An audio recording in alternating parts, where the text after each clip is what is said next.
Take a breath.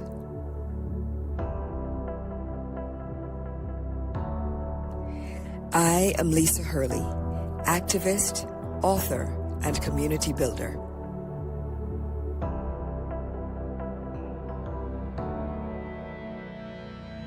Welcome to Space to Exhale, the podcast, weekly inspiration for self-love and soft living.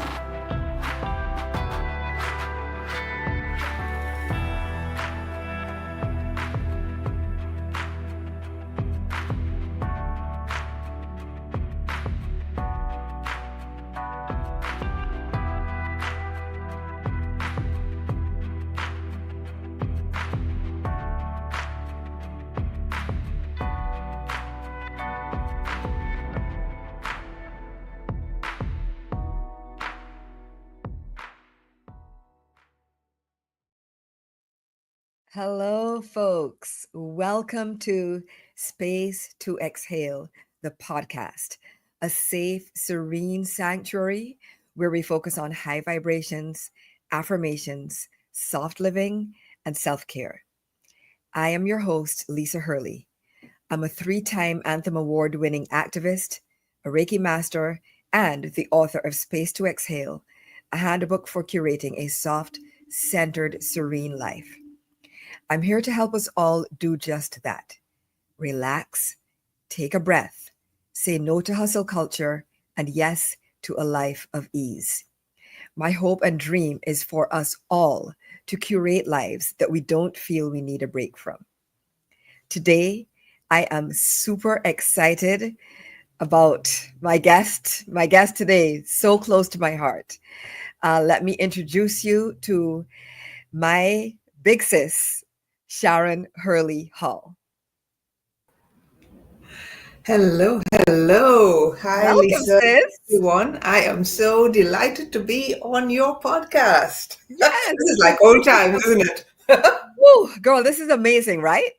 It is. It's amazing. It feels like a reunion of the introvert sisters. It does feel a lot like that. I have to tell you. It really But does. now, do you remember we did an episode entitled "Where's My Book Deal?" Right. And you went and got a book deal. And I went Isn't and that got amazing? a book deal. Yes. Talk about manifestation. Isn't it perfect? It is perfect, and it is, I don't want to say it's unbelievable because it's 100% believable. Because here we are, the book is coming out soon. It's amazing. Yeah. But before we get on to that, let me give you your flowers and let me let the people know about Mrs. Sharon Hurley Hall. Okay, so Sharon Hurley Hall, she, her, is an author, educator, and anti-racism activist. A former journalist and writer, Sharon is also the author of I'm Tired of Racism, True Stories of Existing While Black, and of Exploring Shadism. In addition, Sharon is the founder of Sharon's Anti-Racism newsletter, where she's on a mission to fight racism one article at a time. And yes, there's more. She's also the founder of the Share Anti-Racism membership community. In what passes for her spare time, I can relate. Sharon provides mentoring for introverted Black women and creates courses to help people share their important stories. So once again, Sharon, welcome. And people, this is who is here with you today. And let me tell you, if you all want, Sharon wrote that bio, and you can tell when I write a bio for Sharon, we're all like that, you know. We say the least about ourselves. We don't want to promote and so on and so forth. And I'm reading this bio, and of course, it's all true. You know, I'm also like, well, what about 2 master's degrees? What about creating a journalism curriculum for Coventry University? You know, just a couple little details were left out. But you know what y'all can do? Go to, because a couple of years back, Sharon, this is such a full circle moment because Sharon had her virtual book launch, right? A couple of years ago, and I moderated it, and so I did the intro. So if you want to know all about who Sharon Hurley Hall really is, you go on her YouTube and you find that and you watch it, right? Oh, you're so right, sis. You are so right. Why are we And I like that? see. Why do we, but I mean, it's such a great bio, and at the same time, it's like when you know somebody for as long as you and I have known each other, you're like, wow, what about this? What about this? There's this other part. She's amazing at Well, this. Yeah. exactly. Because I mean, there are things, there are things in your that are not in your bio. Yeah. There are things that are not in your bio. Yeah. Your dance expertise, for example. I mean, many awards that you have won for many things in many competitions. I mean, that would be a long list on its own. I'm not even going to start. Right. We're all, that's why I Excellent. said we all do this and we're all like this. But I just want people, we're each other's biggest fans. And so I'm always going to be, Team Sharon. Those of you who have been on this journey with me for the past several weeks, the journey of Space to Exhale, the podcast, you know that before we get into the deep work and the talking and the discussion, all of that, it's called Space to Exhale, and that is exactly what we do. So before we get into it, yes, Sharon is already ready. Let us take a moment to exhale together. Let us get grounded and take a few deep breaths. So close your eyes, relax your jaw, roll your shoulders a bit and relax them down. Do a little shimmy shake, right? Shake some of that tension off. And now we're going to inhale through our nose and exhale. Inhale and exhale. One more time. Inhale and exhale. All right. So now that we're grounded, let's get into it. And I see some So- friends that are in the chat already. Listen, yes, I'm seeing people, Joy, Yeah. Linda.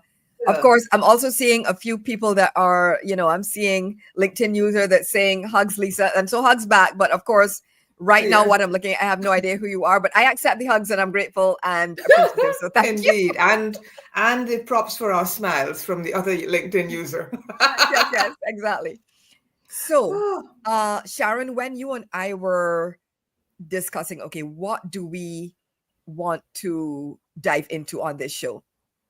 It really didn't take, we just immediately both said, we're going to talk about working while Black, right? Well, yes. And because you have written, your book is I'm Tired of Racism, True Stories of Existing While Black.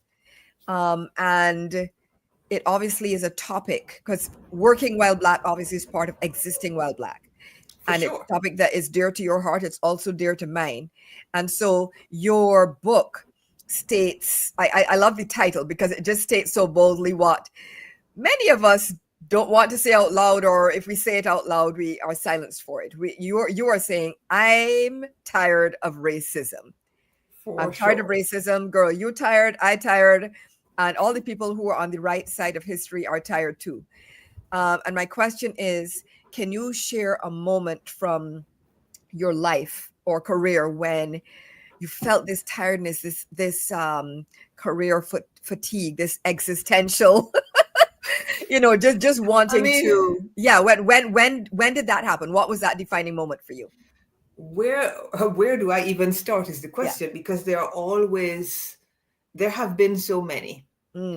But give us a couple. It doesn't have to be just one. Give us a couple. Yeah, I think when I was working in the UK, a couple of things happened in pretty close succession. Mm-hmm. The first of them was when I got a promotion at work that came with a certain pay rise, and they made an excuse not to offer me the full amount. Now, my white colleagues who had a similar promotion got the full amount. My white colleagues who got the promotion after got the full amount, but somehow I was only getting half of it. What? They had some spuriously plausible reason for it. Yeah. Spuriously plausible. Spuriously, but yeah. that was one of the first things. The second thing, which followed after that, I believe, was when I started looking for a job because, Of why course. stay where you aren't valued, right? And a colleague and I applied for the same job. And, we had compared CVs and so on. And, she said, well, honestly, I don't even know why I'm applying because you are definitely the more qualified. And, I went in, I saw the double take. And, at that point, it was already all over. But I did a great interview. Mm-hmm. We compared notes on the train back. We were very civilized. So we went up together and so we got along and we compared notes. And she said, man, I really made a mess of that interview. But do you know who got the job offer? Well, it weren't me. And Weren't you? it weren't me. It weren't me. Hey, Stacy, LaTonya. Hello. Yeah, it wasn't me. And it's like, that is just, it's so wearing. Mm-hmm. It's so wearing. It's all the little signs that you can't be yourself. Yeah. All the little signs that you are not valued. All the little signs. And I mean, by the time I was in that job, and I was, young-ish, but not that young, right? Yeah. Late 20s, Right. right? So you had some experience. You definitely had some experience. I had some work experience. I had my bachelor's. I had lived abroad for a year. I had all of this, and it's like, why are you telling me that I am valued less? Why are you showing me that I am valued less? Why are you doing that in big and small ways every day? Mm-hmm. And so, and this continued even when I was no longer working with organizations, because I worked mostly with nonprofits, mostly, right? But I did work. The story I told you was when I was working for a corporation, right? But even when I was working as a freelancer, I remember early on in my career, I was having an email exchange back and forth. This was before social media, right? And somehow the guy I was talking to discovered I was Black and suddenly wanted to ask how I dare to charge so much. I don't think it's coincidental that he was from South Africa. I have to say, I don't think it's coincidental. I love your delivery. No, I don't think it was coincidental. I agree with you on that for sure. Yeah. And so, I mean, I think we could all list multiple, those of us racialized as Black, those of us of the global majority, those of us who face isms in any way, we could all list multiple attacks on our humanity, right? All list multiple refusals to see and value us. All list, numerous examples of racist abuse, because let's not call them microaggressions, right? Right. Because and microaggressions do happen, and you and I write about that a lot. Mm-hmm. We do. In fact, you wrote such an amazing, one of many amazing pieces on it that I happily, as soon as I got to my chapter where I mentioned microaggressions, I was like, I know exactly who I'm going to quote on this. I don't need to look very far. I'm gonna go. Oh. And here's a full circle moment for you. Every so often I do a reboot in my newsletter. My reboot piece this month, which also links to your Space to Exhale page, is that very same piece on microaggressions. Yeah, it's nothing micro about them, as Linda is pointing out. Nothing. Right. They're not micro, and I always I explained them in the book, and I have explained in other places as well. I think it was Dr. Daryl Dwing Sue. If I get the name wrong, y'all please give me grace. But I believe that is the person who certainly has written. I'm not sure if they coined the term, but they definitely have written at length about it. But they explain that micro does not mean that the impact is minuscule. Micro means it is one-on-one as opposed to at a macro systemic level. That's what the micro is referring to.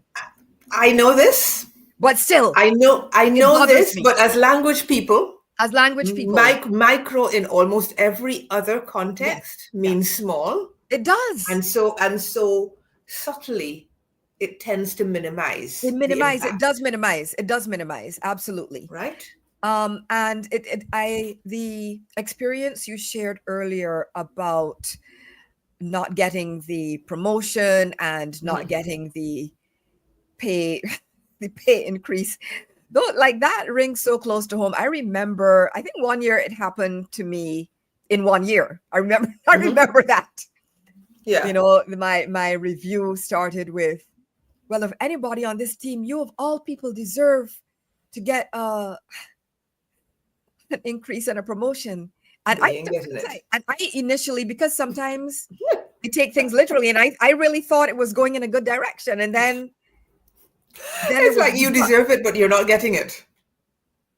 Make that make meanwhile, sense. meanwhile, somebody, of 8.5 by 11 hue, right? Had recently joined the team and had said one day, "Oh, I'd really love to be able to get a new apartment, but I can't afford it on my on on my salary." Next thing you know, all of a sudden, out of the normal review cycle, this person got a promotion and a pay increase and moved into a fabulous apartment. And so when people talk about the effects of racism and the effects on Black people, Black and global majorities people, inability in many cases to create generational wealth, those are the kinds of instances. That's where it starts. It starts by you being the most qualified, but not getting the same pay increase as your less qualified, paler hued colleagues. Yeah. It starts by me being the person who deserves both a promotion and a pay increase, getting neither, but somebody with zero experience Gets and it instead. almost zero melanin. Right? I'm just saying, it is what Is it there a is. correlation? Is there a correlation between the lack of melanin and the amount of the pay increase you can get? Listen, there Like must be. exponentially, It's right? something, it has. And I know sometimes one says correlation is not causation, but sometimes it is. I'm Man, just saying, sometimes correlation is causation. yes. And so, I really, when your chapter on the Working While Black effect, I mean, when we were talking about, featuring a couple of chapters in the newsletter, I knew that had to be one of them because it is such a prevalent thing, right? It happens so often. It happened, the thing that I've always found interesting is, right, I wrote originally, because I, as you know, did a whole section of my book on Working While Black, and occasionally I add new newsletter pieces to it. And I wrote about my experiences in the UK, in the workplace, in several companies. Every Black person I know that has read it, that has worked in a place where they are minoritized, no matter where that country is, has related to it. Every person of the global majority who has read it has also related to it.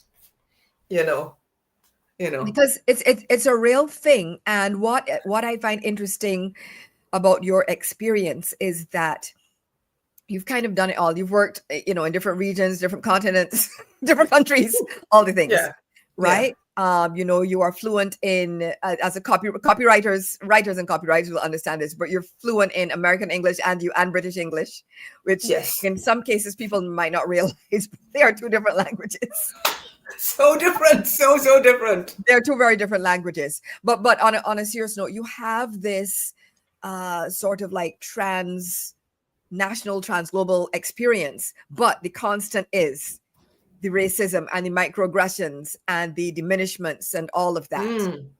So another question I have for you is, was there, beyond what you shared at the top of the show, was there something that happened? Was there a breaking point that led you to start actually documenting your experiences publicly? Because you and I, again, we have a podcast that is now temporarily, we're claiming this, it's temporarily on hiatus for the past 2 years. But side note, but it's called the Introvert Sisters. So we are both, we're quiet souls. We're quiet. We're introverted. We do more thinking than speaking. Podcast aside, we actually do more thinking than speaking. And so what led you to go from thinking about and ruminating about and mentally processing these experiences to publicly speaking and talking about them and advocating against that kind of experience?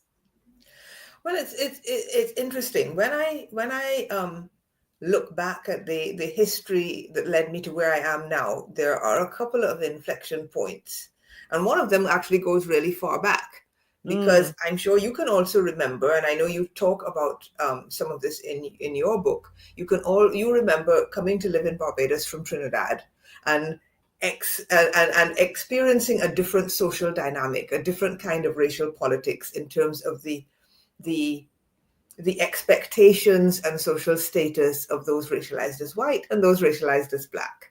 And this is not to say this is it's so elegant. I love it. This is not to say that, I mean, it is still a black majority country. You can still see it, you can be it, all of those kinds of things, but there are things hanging on from colonialism that still have an effect on the society today. So that's what led me to do my research that became exploring shadism. But more recently, what happened is, and I had also, I think it had been stirring for a little while, because I then looked back and I realized that even before 2020, I had written a piece. I think I wrote a couple of things around the time that 47 got elected the first time, right?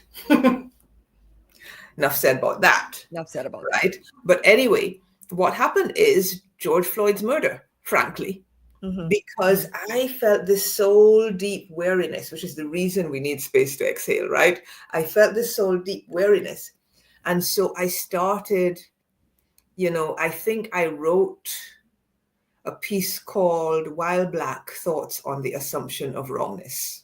Yes, I remember that. That's a good one. Right. Which was that is the piece that started me on this current trend, right? This trajectory. Because it just brought everything to the surface. All the things that we had experienced, all the things that we had swallowed, the things that we had tried to convince ourselves weren't so bad, the things that we had that we knew were bad, but if we took the time to react to each of them, we would never do anything else, or all of those things. And so I wrote that piece. People responded to it, and then I realized I had more to say, and the floodgates kind of opened. And so a few months later, I started the newsletter, which has been going for nearly 5 years and now has more than 600 pieces in it. Right? That is, and congratulations on that, because thank you. Honestly, nowadays, anything that lasts more than a year or two, to be honest, it's like it's a miracle, and it's not any shade on anybody. It can be hard. It is difficult. Doing the kind of work that you do is not easy, even though you have an advantage because you are a writer and a language person. So doing a newsletter and a trained journalist, and once again, the person who created a journalism course at university. Yes. So you have all of that experience and all of that talent, but it is still hard. Activism is not easy.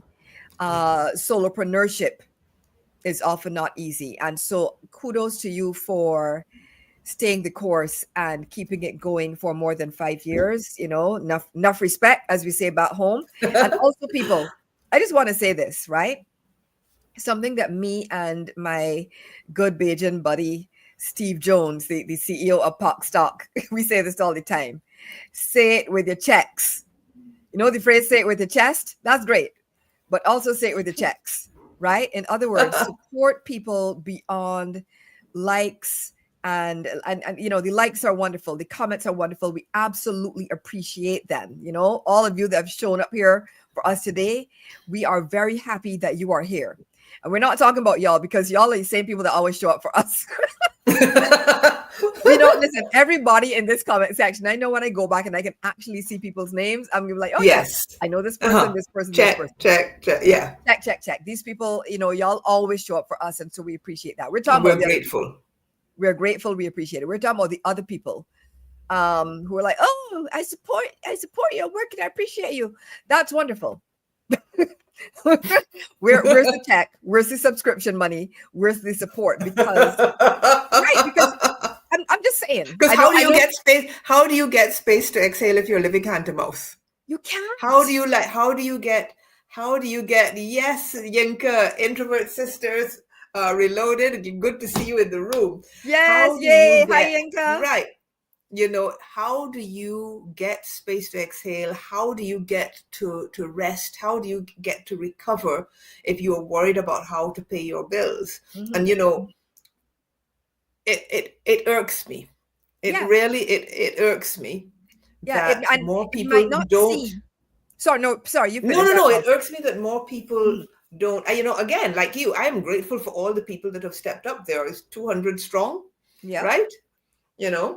If they were 500 strong, I could focus on the newsletter at all alone. Right. Right. So there's still a gap. There is a gap, but I just want to say that this might seem like a digression, but it actually is not, because all of this, working while Black, is not just about corporate spaces, although that's a lot of it. It is about this experience that a lot of Black people, and especially Black women, are expected to work for free and be mammies to the entire universe, and to have everybody sucking at the posted on that too, so to speak. I'm just saying, right? I am not your mammy. I am not your savior. Run me that check. Run us a check, and so I see Yinka in the comments. We ain't got nothing but rich and rested. Rich and rested, exactly, Yinka. That is Yinka's trademark and vibe, and that is just perfect, right? Yeah, that is where we need to be. And that is space to exhale. That rich and rested is space to exhale. And here's the thing. We do this work because we are called to it, because we believe it is meaningful, because it needs to be done, and all of that remains true. Mm-hmm. But there is nothing in the contract that says that you have to be running on fumes, right, while you are doing this work. Yeah, right. You can have impact without exhaustion. That's my watchword this year. Right. Ooh, what? Okay, hold on. Rewind. Say that one more time. Impact without exhaustion. Yes. Right. I'm a fan. I love that. And let me just say another thing. Because again, people like to think, and I understand why it's easy to think of working while Black or existing while Black within a few narrow silos or confines. But all of it ties to racism. It ties to white supremacy culture. And one of the most recent tragic examples of this is there's a minimally melanated woman out there who recently, to the best of my recollection, called a young Black child the N-word with the hard ER, right? The hard one. I mean, even without that, it would be bad. Don't get me wrong, but just straight out called him a you know what. And what has happened is that this person who has harmed a young Black child has raised, in the space of a few days, hundreds of thousands of dollars, because she is now upset because she is at the FO part of FAFO, and she right. She is upset because she was called to account for the harm that she did. But it is so wearing for those of us doing the work when somebody that does that amount of harm can raise hundreds of thousands of dollars, and the rest of us are out here saying, okay, but because we get tens of thousands even? Could we just get can somebody support the work that we're doing? Can somebody support compensate the education that we have been giving year in, year out? And I mean, we're not the only ones. I mean, there are people that have been doing this for 15 years, and they still are having the same problem. And I like what is on the screen there, the terrible trio of white supremacy, capitalism, and patriarchy. Yes. And so, yes. you know who loses out in that? Black women. Black women. Right? Yeah. Hence Absolutely. the need for space to exhale. Did I catch that right? Yes, you did. Yes, you did. Yes, you did. Right. Hence the need for space exhale. And so, okay, we've been talking about working while Black, and those of you again who have been tuning in for the past few episodes know that I ask all of my guests to choose an excerpt from Space Exhale that they would like me to read for them. And unsurprisingly, so this is going to be a bit of a meta experience. I don't know how else to describe it, but it's an excerpt of my book that appeared in Sharon's newsletter. I love it. Right. So, because again, her book is called I'm Tired of Racism, True Stories of Existing While Black. And I wrote a chapter called Working While Black. And so she featured it in her newsletter. And side note on that too, that is what actual support looks like, right? She has a newsletter. Her sister is, launching a book. The number of texts I have just gotten from Sharon randomly, hey, I'm going to feature you in the newsletter this month. Hey, can you send me a banner? I'm going to put it on my website. Hey, it's always hey, here's how I'm going to support you. And so just putting that out there as well, that there are ways to do this for each other. Network across, right? Network across. My thing is, I have 100,000 plus followers. Anytime I see somebody doing something, I'm like, okay, I'm going to repost it. I will, promote it as much as I can within my community. And that is how it works. But now back to the matter at hand. So I'm going to read an excerpt of an excerpt. And so it actually is going to start with the intro that Sharon wrote on her newsletter. So if it sounds a bit different, right? So this is the excerpt from an excerpt from Space to Exhale that appeared in Sharon's anti-racism newsletter. So here goes. Hello, friends. This is the second excerpt from Space to Exhale by Lisa Hurley. If you missed it, check out the first one, Expected to Excel. This excerpt talks about a common experience for Black women in the workplace. Read on for details of both the Working While Black effect and how anti-racism advocates and accomplices can take steps to encounter it. Working while Black refers to the cluster of daily diminishments, psychologically harmful behaviors, and emotionally taxing experiences that Black people, especially Black women, encounter in white majority workplaces. Ask any Black person. No matter the variables career-wise, the constant is that they have experienced some or all of the 12 elements that comprise what I have termed the Working While Black effect, WWBE. The WWBE is a syndrome composed of an interconnected web of behaviors and occurrences. It includes simultaneously being invisible and hypervisible, overworked and under-resourced, last hired but first fired, over-credentialed but under-promoted, managing but not viewed as management material, being perceived as excessive yet inadequate. It also includes experiences such as being tone policed, unsponsored, and of course, being called angry or aggressive just because our faces are at rest. Let me give you a few more examples of the WWBE, because my impression is that most minimally melanated people have no idea how much of an additional psychological burden Black people bear at work. In the lives of public figures, the WWBE looks like former Vice President Kamala Harris, with her stellar reputation, experience, credentials, eloquence, policies, and actual plans, losing the 2024 election to an unqualified felon who should never have been allowed to run in the first place. Just saying. The Working While Black effect also looks like my forever FLOTUS, Michelle Obama, being criticized about her arms, and my forever POTUS, Barack Obama, being criticized about wearing a tan suit. It looks like actress Taraji P. Henson weeping because even though she is so tenured in her acting career, she still has to fight for decent roles and equitable pay. Supreme Court Justice Ketanji Brown Jackson being publicly flayed for days during her SCOTUS confirmation hearing. Remember that one tear? It still breaks my heart. Dr. Bonnie Candia Bailey, a former vice president of student affairs at Lincoln University of Missouri, being bullied and unsupported to such a degree that she ended her own life in order to get some relief. May she rest in peace. Those of us who are not so visible also have to navigate the treacherous white majority waters. Just because the daily race-related paper cuts are not occurring in public doesn't mean they're not occurring at all. Trust me, they are.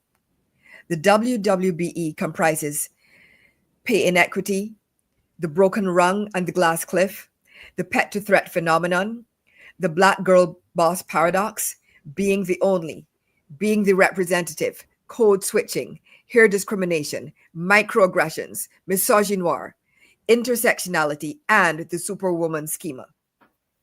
A note from Sharon. There are full details of how these phenomena show up in the book, so you know what to do. So, what now? Because that's a lot, right? Imagine experiencing all of the above multiple times a day for decades. Do you understand now why Black women are tired? Why we don't feel psychologically safe? Why we don't trust corporate spaces? This is why so many of us are choosing self-employment over the daily professional struggle. For my non-Black readers, I've shared all this to help educate you about what most of your Black colleagues are going through, with the hope that your empathy and ethics will stir you to do better. Be the person you proclaim yourself to be. If you had time to post a Black square and write a performative caption during the racial reckoning of 2020, then you have time to interrupt bias when you see it. Do what you can to help your Black colleagues breathe a little easier. There are so many small but impactful actions you can take as an individual.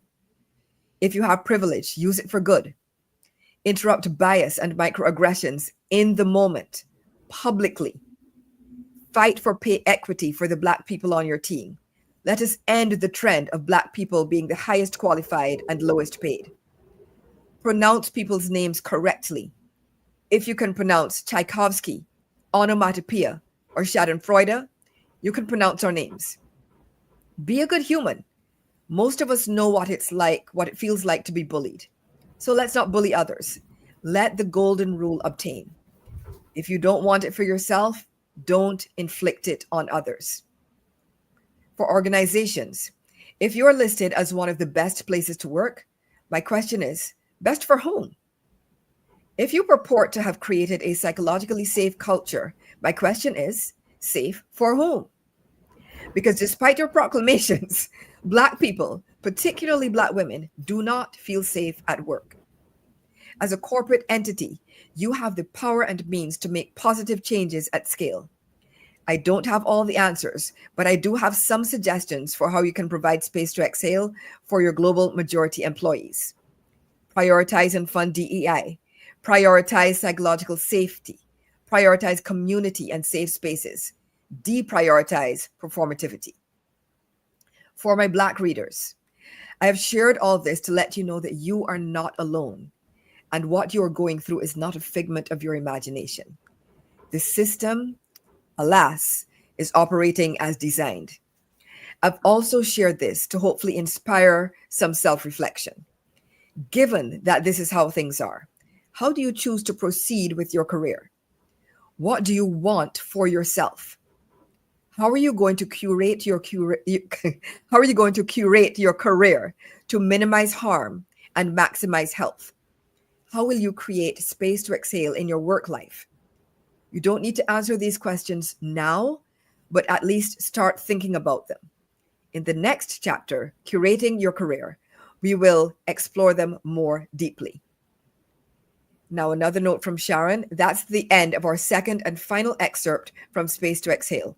As you know, my articles on working while Black were some of the earliest ones in this newsletter, so this excerpt has particular resonance.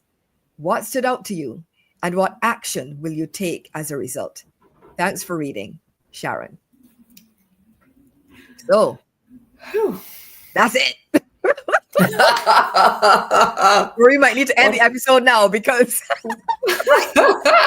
what a moment. We're not going to. But yes, so when you first read it, when I sent you a copy of the book, and because you didn't know what you knew the general theme, but I don't think you realized I was going to write a chapter that was that rough. I did not realize that chapter was going to be in it. Yeah.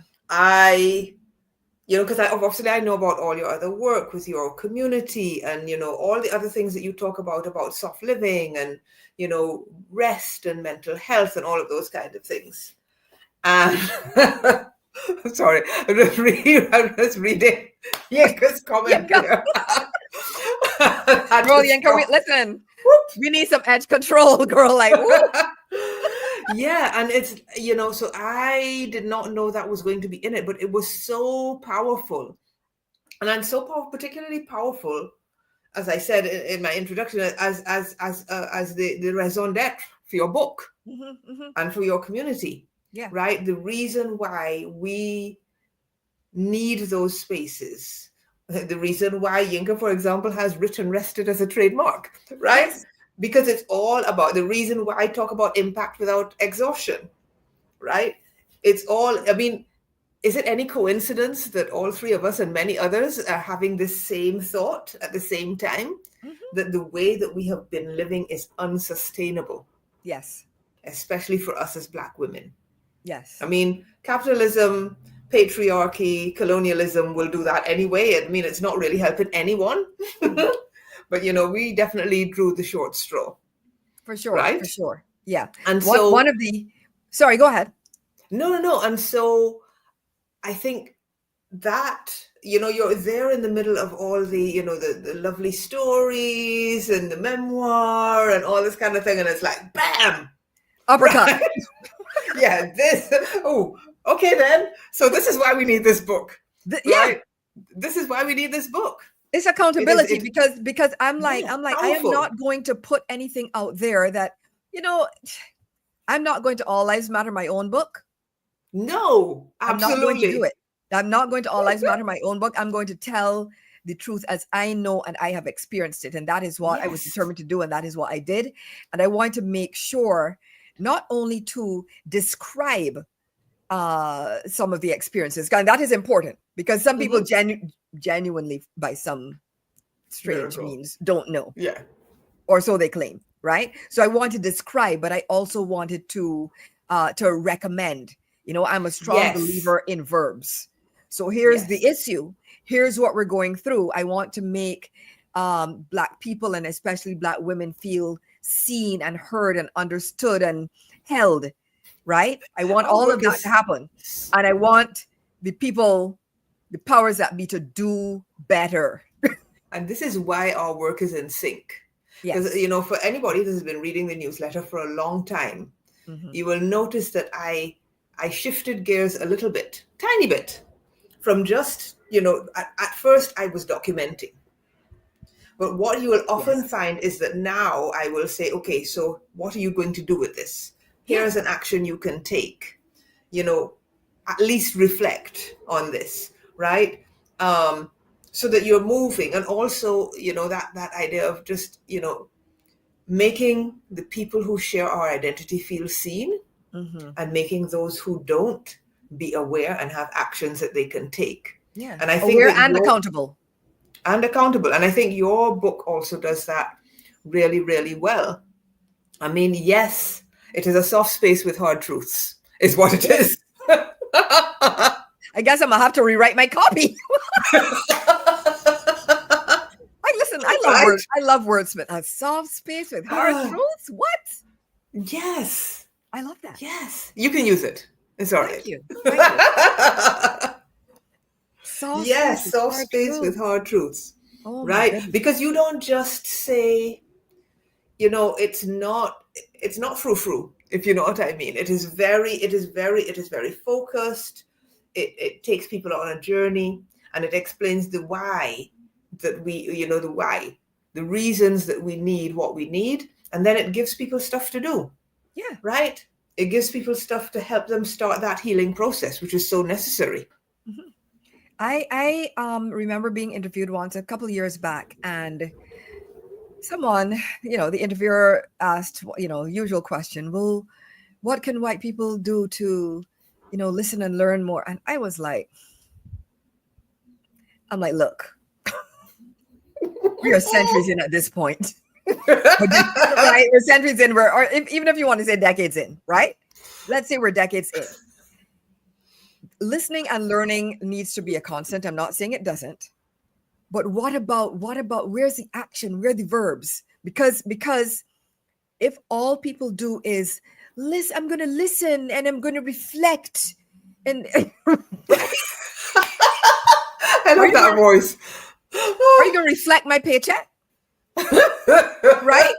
Are you going to reflect my promotion? Are you going to reflect actually supporting my business? Are you going to reflect stop no longer redlining us, whether it comes to housing or in our careers? Because corporate and career redlining is a real thing, right? So while you're reflecting, are you changing that stuff too?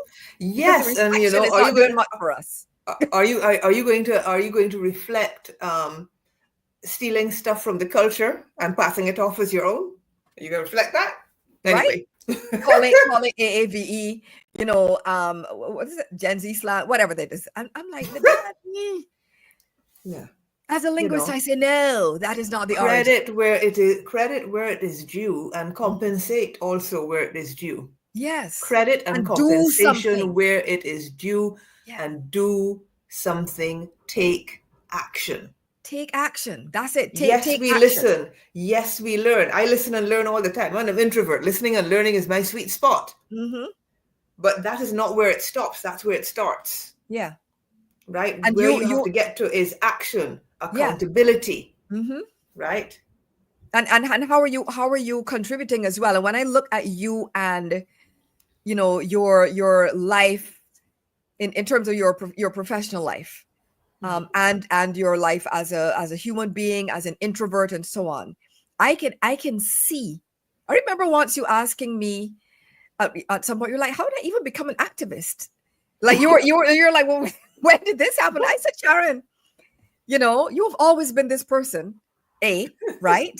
Even though I might have known it because I grew up. Your mind is here, right? Yeah, so we know one another, right? But also, our parents were the original, the fro, black power, and the black is beautiful, black power, and all of that. So you were raised around that. You were raised in a Black majority country, right? Albeit having been born, you were born in the UK, which I don't understand why that still makes people glitch. Every time I tell somebody that you're British, like they pause, like if I've said something wrong, like I don't know where my own sister was born. But side note. Well, yes. Girl, well, people be questioning. Let's not go there. Let's not even go there. Let's not even go there. But yeah, no, I see, part of what I see is you're having moved from a lot of processing and a lot of thinking, and you were always writing in your notebooks, in your wherever, you were always writing, right? Not necessarily publicly, but you moved from the writing privately to the writing publicly. And like you said, you moved from description to, in some cases, prescription. Like, here's what you need to do, because sometimes we don't need to tell people that. And so you, as a global majority person, as a Black woman, you have done that. Many of us have done that. And all we're asking is that others do the same. You cannot just stay in the listening and learning and like Yinka says, thoughts and prayers, right? You can't stay. Thoughts and prayers are lovely. I'm a prayer warrior. I believe in a good prayer. But faith without works is dead. You need the faith and you need the works. You need both. It's an equation, right? You take off one half, the equation is going to fall to one side. It's going to topple. You need both, faith and works. And so that is what we're asking to not even asking, because that's not even the energy I want to put out there, but that is the requirement. To be perfect.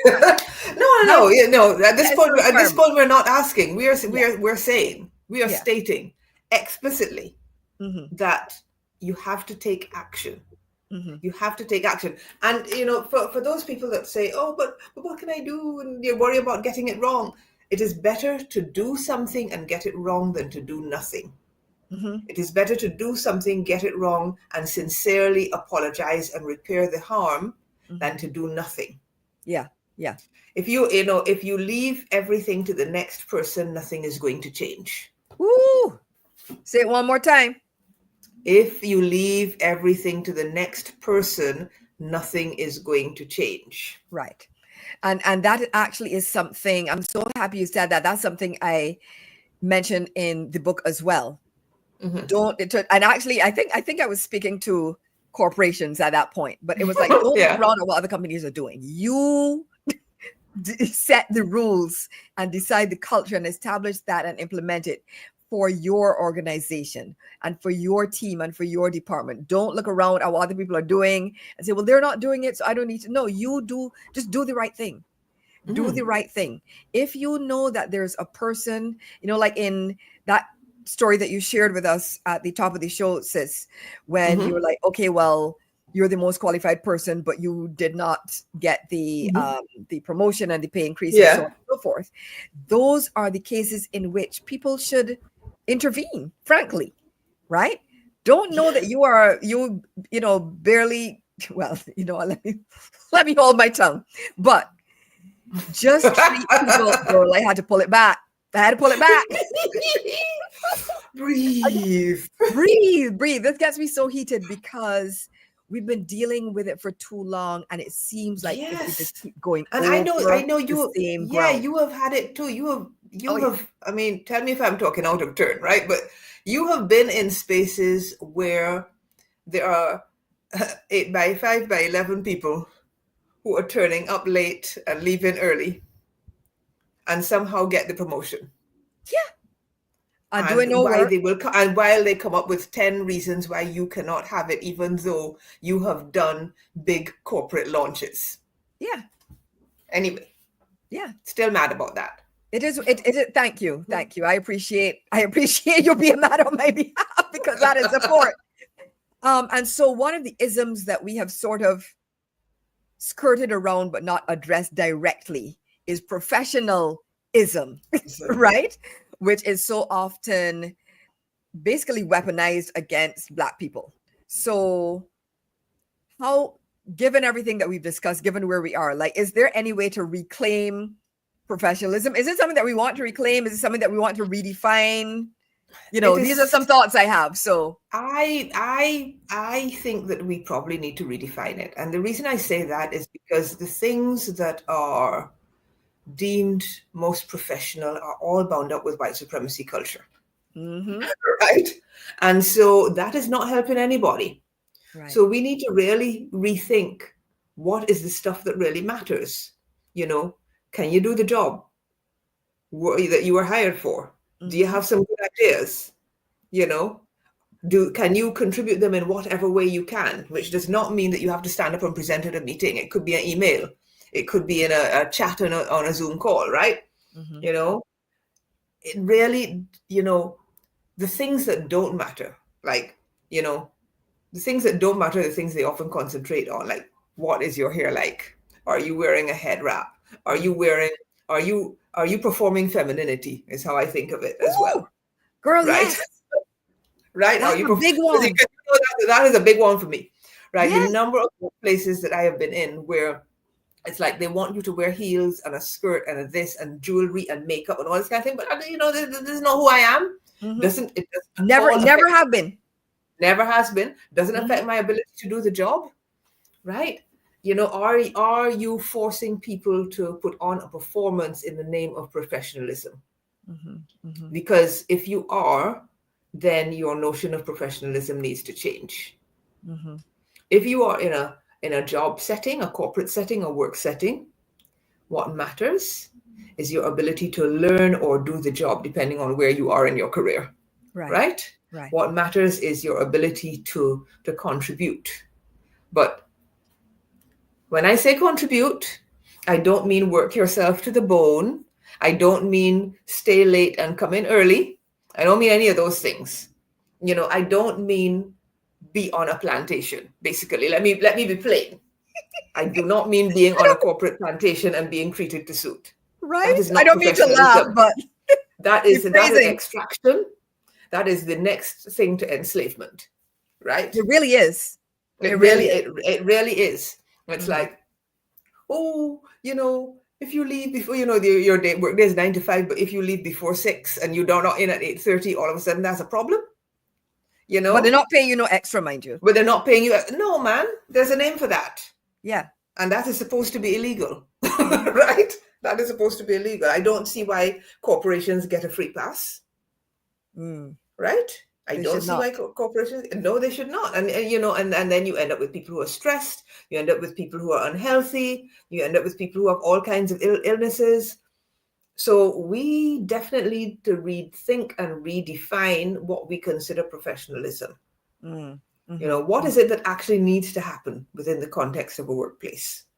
Can the person that is doing the job deliver that? Right. Does it matter what time they do the work, whether they're in the office, whether they have the perfect pair of heels, whether they're made up to the nines, whether they're wearing jewelry, whether they, should it matter whether they have piercings and tattoos and whatever? Should it matter whether they're wearing a head wrap? Right? Of all those things that I've listed, there's only one of those things that actually matters. And that is what professionalism should be about. Treating people with respect and doing the job. Amen. Two things, right? Not doing harm to your colleagues and doing the job. I mean, amen to that. Amen to that. Oh, Yinka said, bye, Yinka. We'll see you next time. Nice to see you, Yinka. Thanks for swinging through. I have one last question before we start to wrap up. Because, and I know we're running a bit over, per usual. I knew this was going to happen. Right, I knew it was going to happen. We already knew. Right? And so the show is, the book is Space Exhale. The show is Space Exhale. So I have to ask you, we're talking about professionalism, and I believe in life-work balance, not work-life balance, because I think life comes first. So it often feels like the world is trying to suffocate us, right? Knees on our necks in various ways. And so where have you been able to find space to exhale, or how have you been able to create space to exhale for yourself? I agree with one of the things. I think you said it somewhere in your book. It has to be intentional. You do have to create it, because the world out there doesn't want you to create it. Yes. The world out there, especially if you're a Black woman, wants the mammy, wants the savior, or wants the person that they can pile onto. And so it's up to you to say, oh, I'm blocking out some time in my calendar for me. Or I am taking a vacation and I will not have my phone on. Or whatever. I started about 2 years ago. Now, I'm not as good at doing it, but the starting point was once a quarter, I block out a week where I take no meetings. Oh, I love that. Yes. Right? I have tended supposedly a no-call day once a week. It doesn't quite work out like that, because there are a couple of things that happen once a month on that day that I do want to attend, but it's my choice. Right? But nobody can book a call with me on that day. Right? I break up the week. It's the middle of the week. Right? And I have got very good now at saying, oh, this thing is coming up. Let me block out that time on my calendar. Right? So, the first step is not allowing people to book you when you don't want to be booked. Boundaries. Right? Boundaries. And then, giving yourself time off, considering what is really important. What often is important is family, time with family, time with friends, time with yourself if you're an introvert, right? This year I put a 30-minute break in my work day for me to be with myself. I don't end up taking it every day, but I tell you, I've taken a hell of a lot more of them than before I put it in my calendar, right? I actually have it on my habit tracker, so I can check how many days a week I do it. right? And yeah, just giving It sounds, myself space. yeah, Giving giving myself yourself space space. and time, because Yes. time Learn often translates to space. and learning not to feel guilty about it. Mm-hmm. Right? Learning to put myself first in that way. I Mm-hmm. mean, a really good example, as you know, and so many people watching, I had eye surgery in May, Mm-hmm. and I talked to the people in my community, and my peer mentors stepped in, and they ran the 2 meetings for that month. Right. Right? I actually attended the second one, but I was not in charge of the meeting. But I didn't attend the first one live. Mm-hmm. I did a little bit of pre-scheduling, right? Not at my usual cadence when I'm here. Two social media posts a week. Most Right. people didn't even realize I was gone. Mm-hmm. Right? And I did not actually reply to anything for 2 weeks, 2 full weeks. Oh my gosh, that must have been heaven. Right? It was. That sounds It like heaven. was. It was. It was. And I went away earlier this year, and I turned off my most of my notifications, and I have not turned on, but most of them have not come back on. Right. So I actually Because have to log into you an app. realize how beautiful the lack of noise is. This is not news to us, chatter though. and chatter. This is not news to us. I mean, we're both readers. Mm-hmm. We always loved a quiet space where we could sit with our book. This has been from time. Yes. And yes. so in a sense, it's recreating those spaces for yourself and being intentional about it, I think. And it's hard work, because you're fighting decades of programming. Yes. You're fighting the world out there trying to draw you in. You're on vacation, but can you just? You're not available today, but can you just? And then you have to learn to say no. Yeah. You have to learn to say no. Yeah. Can you just wait until I come back? Right? Yeah, exactly. Can you just not be unreasonable and leave me alone? Can you not desecrate my alone time? Exactly. Oh my God, sis! We could talk like this for hours and hours, but we're just over the hour mark, so I'll bring the episode to a close. But before I do that, every episode I share an affirmation. This episode I actually have two for the people. So the first one is, I am navigating corporate spaces with ease, safety, and success. Right? I will say it 2 more times. Y'all can repeat it when you want to. I am navigating corporate spaces with ease, safety, and success. I am navigating corporate spaces with ease, safety, and success. And the second one, I think you're going to love, sis. I am always divinely protected. The weapons may form, but they will never prosper. Amen. I am always divinely protected. The weapons may form, but they will never prosper. I am always divinely protected. The weapons may form, but they will never prosper. Amen and hallelujah.